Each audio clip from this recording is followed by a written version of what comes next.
नमस्कार मित्रों, मैं आचार्य शंकर जी आप सबको अपने YouTube चैनल पर आत्मा की सूक्ष्म गहराई से मित्रों स्वागत करते हैं। मित्रों, यदि आप हमारे इस YouTube चैनल पर पहली बार विजिट करें तो कृपया करके इसको सब्सक्राइब करें, लाइक करें और वीडियो को अपने इष्ट मित्रों में शेयर करें ताकि इसका लाभ सबको प्राप्त हो। मित्रों, आज हम बात करेंगे, कोई भी ग्रह जब सूर्य के नज़दीक आता है तो अस्त हो जाता है। ऐसी स्थिति में कौन से ग्रह कितने डिग्रियां पे अस्त हो जाती है, इसके ऊपर बात करेंगे। सभी ग्रहों को प्रकाश सूर्य से ही प्राप्त होता है। जब कोई ग्रह सूर्य से दूर होता है तो उस पर सूर्य का प्रकाश पड़ता है, वह दिखाई देता है।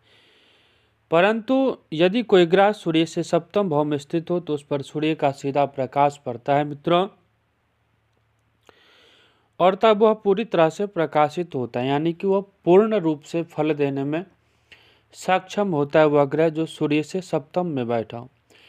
परंतु जो ग्रह सूर्य के साथ बैठा हो वो पूर्ण रूप से फल देने में सक्षम नहीं होता है, वो अस्त हो जाता है। इसका कारण जानते हैं कि कौन से ग्रह कितनी डिग्री पर अस्त हो जाते हैं। तो वह सूर्य की तीव्र रश्मियों के कारण छुप सा जाता है, यानी कि जो ग्रह सूर्य के नज़दीक बैठा रहता है वह सूर्य के रश्मियों के कारण, सूर्य के किरणें के कारण वह छुप जाता है, दब जाता है, दिखाई नहीं देता। इसलिए जब भी कोई ग्रह सूर्य के करीब आ जाता है तो वह अस्त कहलाता है मित्रों। अब देखते हैं, भिन्न भिन्न ग्रहों के अस्त होने के अंश भी अलग अलग होते हैं। जब चंद्रमा की सूर्य से अंशात्मक दूरी कम से कम 12 अंश अथवा उससे कम होती है तो वह अस्त हो जाता है। इस प्रकार मंगल के लिए दूरी अधिकतम 17 अंश और बुध के लिए अधिकतम 14 अंश की दूरी तय हो चुकी है। यदि गुरु के सापेक्ष बात किया जाए तो गुरु के लिए अधिकतम 11 अंश, शुक्र के लिए अधिकतम 10 अंश और शनि के लिए अधिकतम 16 अंश पर यदि है तो यह सारे अस्त माने जाते हैं। राहु और केतु ग्रह ये दोनों छाया ग्रह हैं, भौतिक रूप से उनका कोई अस्तित्व नहीं है, इसलिए राहु और केतु कभी भी अस्त नहीं होते। सामान्यतया कोई भी ग्रह सूर्य से यदि 7 अंश या उससे कम दूरी पर होता है तो वह घोर अस्त माना जाता है। ग्रह सूर्य से जितना करीब रहता है उतना ही अधिक अस्त माना जाता है। पत्रिका में सूर्य के पास कई महत्वपूर्ण कारकत्व होते हैं, जैसे अधिकार, शासन, आत्मविश्वास, स्वाभिमान, पिता, अहंकार, हड्डियां आदि। सूर्य आत्मा का भी कारक है जिसके बिना जीवन ही संभव नहीं है। गीता में कहा गया है कि आत्मा अजर, अमर और अभिकारी है। चूंकि आत्मा सर्वव्यापी परमात्मा का ही एक अंश है, इसलिए यह सत्य गुणी है। यही कारण है कि सूर्य को सात्विक गुणों वाला ग्रह माना जाता है। इसके साथ ही सूर्य शारीरिक स्वास्थ्य तथा प्रतिरोधक क्षमता का भी कारक होता है। सूर्य अनुशासन का भी कारक, इसलिए इसे क्रूर ग्रह कहा जाता है, लेकिन यह पापी ग्रह नहीं है मित्रों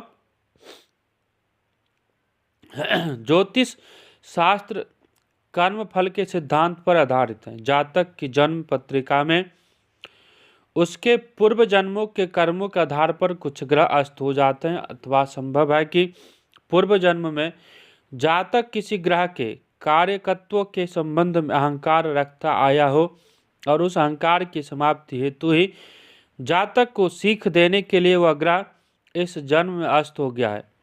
सूर्य सात्विक ग्रहों वाला ग्रह यदि कोई ग्रह सूर्य से अस्त हो जाता है तो जातक को उस ग्रह से संबंधित कार्यकत्वों के संबंध में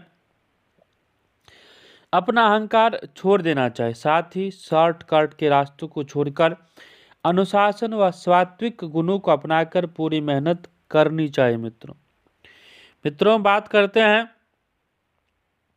यदि चंद्रमा अस्त हो तो क्या होगा। चंद्रमा अस्त हो तो वह अमावस्या कहलाता है, यानी कि जब भी सूर्य और चंद्रमा की युति जन्म पत्रिका के 12 खानों में से किसी भी एक घर में बनता है तो वह अमावस्या का जन्म कहा जाता है। ऐसी स्थिति में हो सकता है कि जातक ने पूर्व जन्मों में भावनात्मक रूप से अहंकार किया हो अथवा किसी को भावनात्मक रूप से चोट पहुंचाई हो और इसीलिए इस जन्म में जातक का जन्म अमावस्या में हुआ है। इस स्थिति में जातक अक्सर अपनी भावनाओं को व्यक्त नहीं कर पाता, जबकि वह मन ही मन ऐसा करना चाहते लेकिन अहंकार वश नहीं करते। यदि जातक अपनी इच्छा शक्ति का उपयोग करके अपने मन को सद्गुणों से अनुशासित करते हुए अपने हृदय में विनम्रता का स्थान देकर अहंकार से दूर चला जाए तो चंद्र और सूर्य को मिलन जातक के मन और आत्मा को एकीकृत कर देता है। तब वह भावनात्मक रूप से आनंद की अनुभूति भी कर पाता है। अन्य शब्दों में यह कहा जा सकता है कि ऐसी स्थिति में जातक का मन आत्मा की दिव्य प्रकाश से आलोकित हो जाता और अत्यधिक सुखद परिणाम की प्राप्ति संभव हो सकती है। मित्रों अब देखते हैं यदि मंगल सूर्य के नजदीक हो और अस्त हो जाए तो क्या संभव है। संभव है कि जातक ने अपने पूर्व जन्मों में अपने साहस अथवा शक्ति अथवा भूमि इत्यादि के लिए शॉर्टकट का मार्ग अपनाया हो अथवा इनका अहंकार किया हो, इसीलिए इस जन्म में मंगल अस्त हो गया। ऐसी स्थिति में जातक के पास साहस और शक्ति तो होती है लेकिन उजागर नहीं हो पाती, अर्थात छुपी हुई होती है, तथा जातक के हृदय में साहस व शक्ति को लेकर प्रबल महत्वाकांक्षाएं होती हैं।